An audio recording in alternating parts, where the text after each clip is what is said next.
있는데 매우 좀 심각한 발언을 하고 있더라고요. 아, 예, 예. 정치공학기술자 고성국 박사, 예, 예. 말씀하십시오, 예. 제가 어저께인가 보니까 고성 박사가 자유한국당 경기도 당원 워크숍인가 모르겠는데 거기에 이제 내년도 총선 전략에 대해서 네.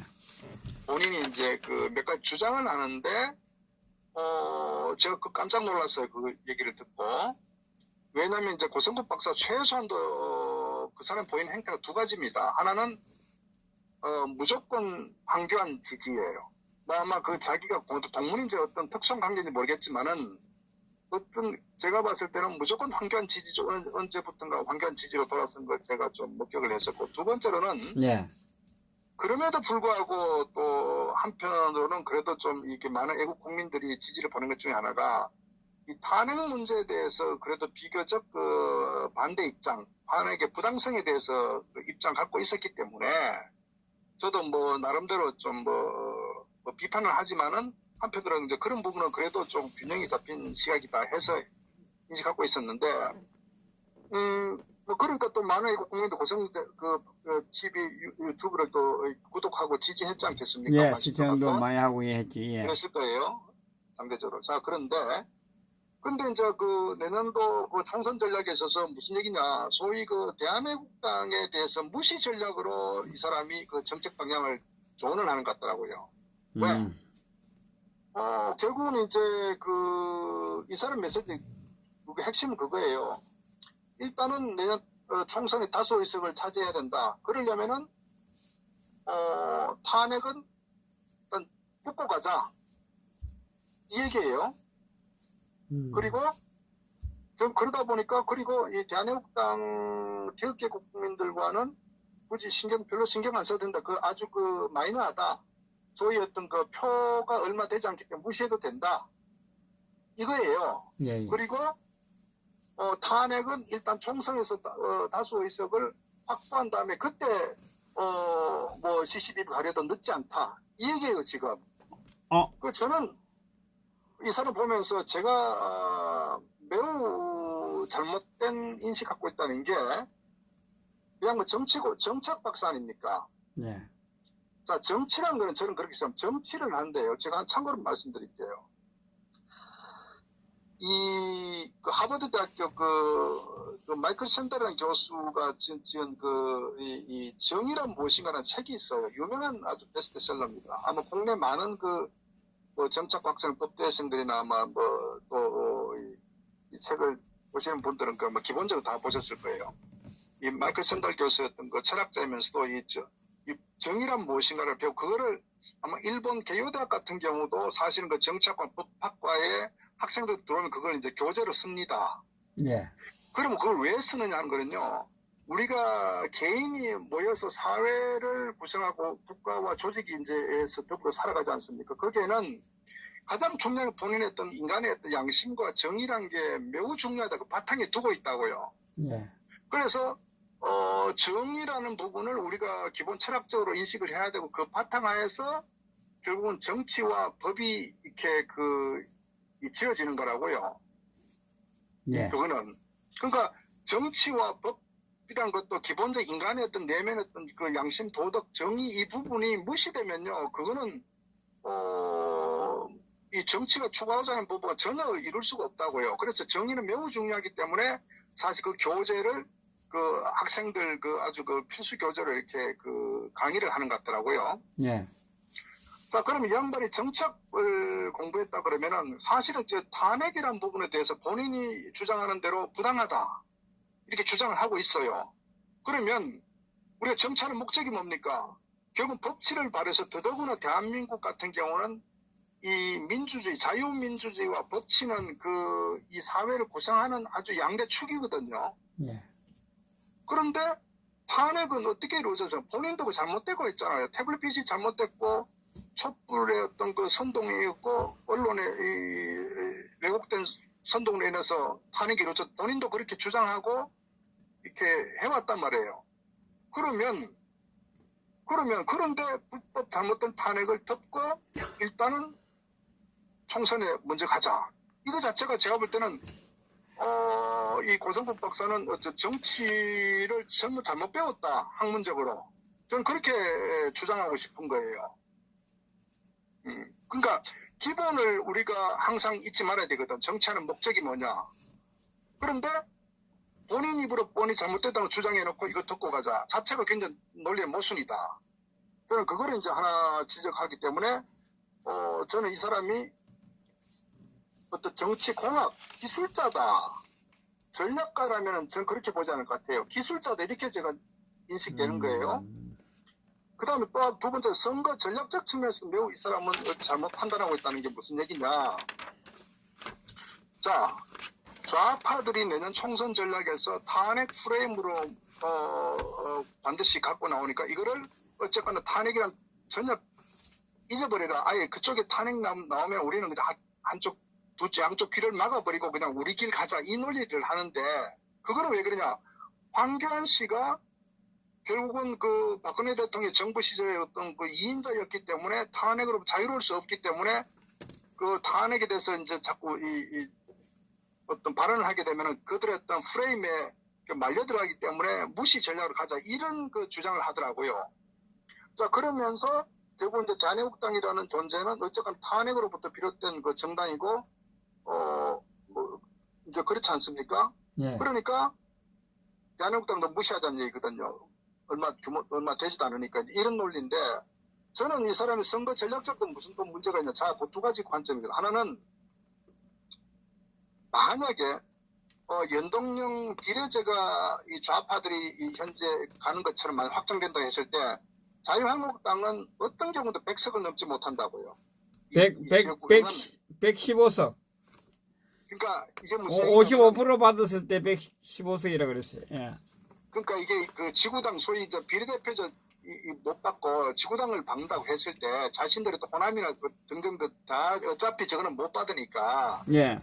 현재 어떤 봤을 때 100석이란 것도 쉽지 않은 의석이에요. 그렇죠. 예. 자체적으로 봤을 때. 자, 그렇다면은 결국은 자신들이 주장하는 우파, 소위 이 연동형 비례제를 만드는 패스트 트랙을 하는 목적과 공수처를 하는 목적이 이 문재인 좌파 정권의 장기 집권을 하기 위한 정치적 의도가 있어서 그걸 패스트 트랙을 갖고 무리하게 통과시킨 거 아닙니까? 저들이 야합해가지고. 예. 그 정치적 의도가 분명하다고요, 좌파는. 그러면 거기에 대해서 결국은 자한당은 못 막았지 않습니까? 1차적으로. 그죠? 예, 예. 그러면 현재도 그래가지고 이들이 장외에 나와가지고 패스트트랙 폐지하라고 장외 투쟁한 거 아닙니까? 예, 예. 근데 이들이 장외 투쟁 나와가지고 어떻게 그걸 자신이 원한 거 얻었습니까? 못 얻었잖아요. 그냥 다시 철수한 거 아닙니까? 회군한 거 아닙니까? 그대로. 예, 해보니까 쉽지 않거든. 예. 그렇죠. 해보니까 뭐 자기들 말대로 공원에다가 비용 예산도 엄청나지.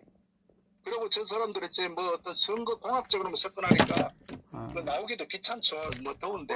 예, 예. 뻔한 거 아니에요, 그거. 예, 예. 결국은 이 패스트트랙을 저지하기 위해서 장외로 나왔는데 전혀 이루지 못하고 다시 컴백했단 말이에요. 자, 그러면 현재 이 좌파들은 어쨌거나 호시탐탐 이걸 반드시 관철시키려고 지금 노력하고 있다고요. 예, 예. 자, 그러면 연동형 비례 갈 수도 있어요. 그렇지 않겠습니까? 간다고 봐야 됩니다. 갑니다. 자, 그렇게 우리가 어떤 플랜 A를 만약 가정해서 패스트트랙을 그대로 연동형을 간다고 했을 때 결국 좌파들은 현재 뭐 이 더불당 중심에 갖고 민평당, 정의당, 그 다음에 이 바미당 이것도 뭐 호남 애들 같이 장악하고 있으니까 정체선거 되면 그거 뭐 같은 이 소위 그 좌파의 사중대 같이 연합체 아닙니까? 쉽게 얘기하면은. 예, 더불어민주당하고 5개가 하나가 되어 있으면 한덩어리 됐어요. 예. 그러니까 실제로 저들이 원하는 건 나름대로 200석을 또 목표로 한단 말이에요. 예, 예. 자, 그 상태에서 지금 막말로 이 고성국 박사 얘기한 대로 대한민국당 무시하고 자신들 탄핵장 듣고 가고 예. 한다고 해가지고 자신들이 몇 석을 얻는다고요? 그것도 연동형 비례자면 몇 석 얻겠습니까? 그 현실 아닙니까? 그러니까. 그러면 기본적으로 뭐냐면은 자신들이 범우파 연합해서 이 좌파 정권을 견제하려고 하면은 오히려 태극기 애국 국민들 대한민국당과 굉장히 우호적 관계를 가져가야 되는 거예요. 이 정치 이 상황이 어떻게 될지 모르니까.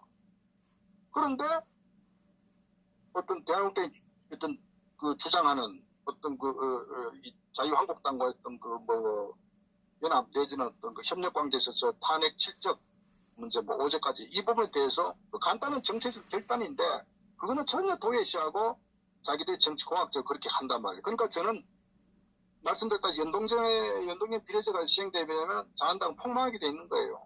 우파는 괴멸하게 돼 있는 거예요. 저들 자한당은. 그러니까 오히려 이 연동형 비례제 되면 대한민국당이 매우 유리하겠죠. 우파적 입장에 봤을 때. 그러니까 대한민국당을 적으로 돌리 무시하는 게 선거 전략에서 유리한 게 아니라 매우 잘못된 전략이라는 부분 하나고, 두 번째로 어쨌거나 저들이 지금 그 신상진이가 그 아마 공천권에 대해서 그 아마 행사를 하려고 여러 가지 지금 현재 무슨 위원장 무슨 특위위원장인가 뭐 혁신위원장인가 맡고 있는 것 같은데, 거기에 결국은 친박 소위 탄핵에 이 책임 있는 의원들은 전부 다 뭐 정리해야 된다는 식으로 아마 분위기를 갖고, 그것은 탄핵 찬성을 정리하는 게 아니라 탄핵 반대 세력을 소위 친박을 정리한다는 지금 흐름을 갖고 있거든, 당내에서. 예. 그러다면 결국은 소위 이제 한 50% 물갈이 하지 않겠습니까? 현역 의원들 50% 현역 중에서 상당 부분이 이제 친박을 날리겠죠. 저들의 어떤 시나리오도 같으면은. 예.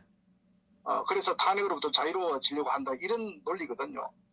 그러면 만약에 뭐 하반기에서 예를 들어서 친박이 만약에 대부분 다 학살시켜본다 하면은 결국 그 의원들이 당에 있든 수용을 하든 나와서 무소속으로 나가든 어떻게 하면 선택 여지가 없지 않습니까? 그러면 결국은 그게 아마 그 뭐 애국당인데 신당으로 이렇게 합류할 가능성이 매우 높겠죠. 또 정치적 명분도 있으니까.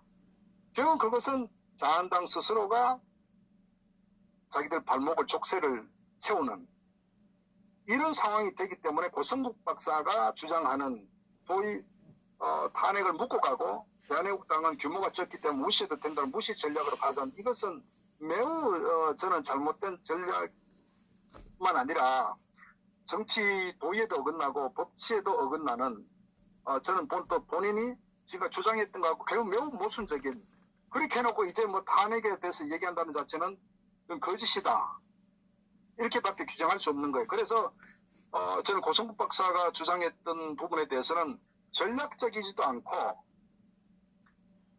이 정치 정의에도 어긋나고, 본인이 주장했던 이 탄핵에 대한 부당성이라고 주장했던 그 부분의 진정성에도 매우 신뢰할 수가 없는, 한마디로 정말 정치 공학 기술자다, 저는 이렇게밖에 생각이 안 드는 거예요, 고성국 박사에 대해서.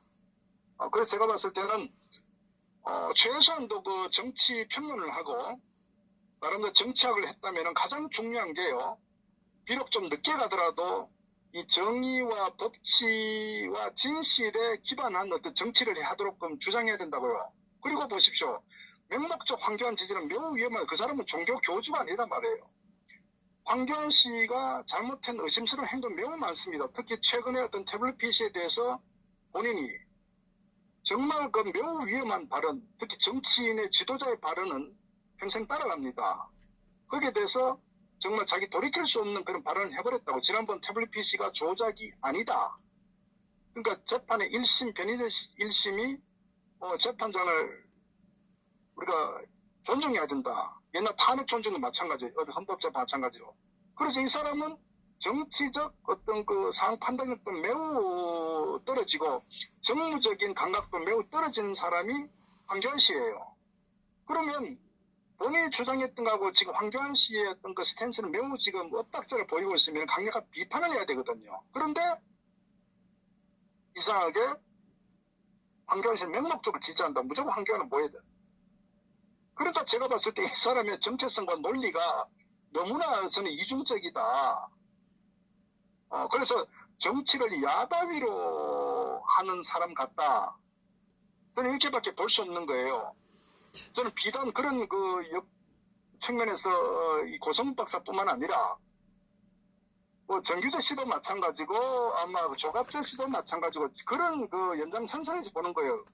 그래서 저는 그런 것 같아요. 어쨌거나 이 박근혜 대통령 탄핵은 대통령을 강제로 끌어내리는 이거는 매우 어떤 그 역사적으로 반란적 행위고 결국은 대한민국을 파괴시킨 그런 그 국기 문란의 사건 아닙니까? 내란 사건이고 이것은 어느 것하고도 우리가 어떤 그 비교할 수 없을 정도로 매우 개인적으로도 어떤 그 엄청난 피해를 줬었고 국가의 재앙을 이르게 한 매우 심대한 사건이란 말이에요. 그런데 그게 정치공학적으로 묻고 가자. 옛날 얘기다. 지금 꺼내면 뭐 하느냐. 이것은요, 정상적 교육, 정상적인 어떤 그 이 정치 관련 또 언론인으로서의 서로 상상할 수 없는 굉장히 오염된 영혼이 파괴된 그런 사람들의 주장이다. 이렇게 보는 거예요. 그래서 국민들께서는 탄핵을 묻고 가자가 아니라 탄핵의 실체를 밝혀가 잘못됐다는 것을 밝혀가지고 정면 돌파를 함으로써 오히려 이 문재인 좌파 정권 한 번에 쓰러뜨릴 수 있는 그런 저는 그 무기로 사용을 해야 되지. 이 묻고 가자든가 이 탄핵은 과거라든가 이 탄핵은 잘 됐다거나 이런 세력들과 어떻게 공조해가지고 어떤 총선 전략 가져간다거나 이것은 저는 법적 측면이든 정의의 어떤 정치의 정의 측면이든 모든 측면에 보더라도 매우 잘못된 곰수고 저는 굉장히 잘못된 어떤 그 발언이고 어떤 그 저는 어떤 행태다 이렇게 저는 규정을 하고 말씀드립니다. 강력하게 비판합니다. 예, 예.